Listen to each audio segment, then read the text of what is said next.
জাতীয় নাগরিক পার্টির সিনিয়র যুগ্ম মুখ্য সমন্বয়ক আব্দুল হান্নান মাসুদ বলেছেন, আজ সচিবালয়, এনবিআর কিংবা পোর্টে যারা স্ট্রাইক করছেন তাদের বলছি বিপ্লব ওখানেও হবে।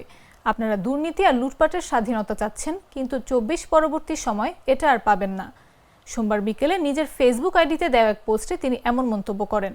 ফেসবুকে তিনি লিখেছেন, হাসিনার পুরো শাসনামলের প্রতিটি গুম, খুন, দুর্নীতি, অর্থ পাচার সবকিছুর সহযোগী আপনারা। ভাববেন না পার পেয়ে গেছেন। পুনশ্চ বলছি, পার হওয়ার কোনো সুযোগ নেই। তিনি আরও লিখেছেন, সরকারের উচিত অবিলম্বে এসব দুর্নীতিগ্রস্তদের অপসারণ করে নিরপেক্ষ কমিশনের মাধ্যমে তদন্ত করে ব্যবস্থা নেওয়া।